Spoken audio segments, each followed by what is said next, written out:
Bonjour à tous. J'ai eu vraiment l'immense plaisir de présider avec David Gourion une session des borderline de 7 à 77 ans. Les borderline, cette pathologie qui fait beaucoup parler, dont les contours diagnostiques peuvent être interrogés, en particulier par rapport aux troubles dissociatifs complexes.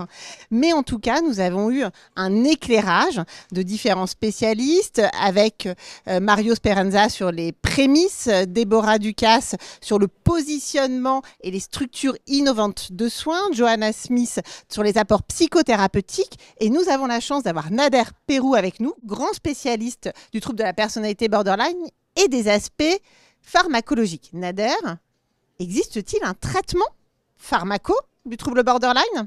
Alors, bonjour à tous, merci pour l'invitation à ce symposium. Alors, traitement pharmacologique du trouble de personnalité borderline, il n'en existe pas. On n'a pas de connaissances scientifiques d'efficacité d'un médicament pour traiter le trouble de personnalité borderline.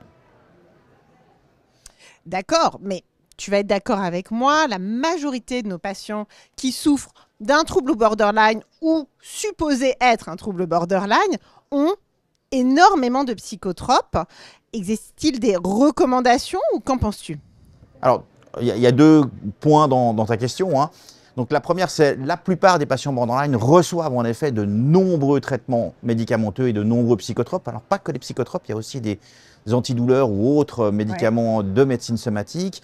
Alors c'est souvent par méconnaissance finalement des professionnels de la santé sur les traitements on va dire evidence-based ou basés sur l'évidence du trouble de personnalité borderline, qui sont avant tout des traitements psychothérapeutiques. Il n'y a pas de recommandation de traitement médicamenteux pour le trouble borderline. Donc en fait, il s'agit souvent de mauvaises prescriptions ou de surprescriptions médicamenteuses pour cette population. Et que penses-tu de la place du méthylphénidate chez ces patients?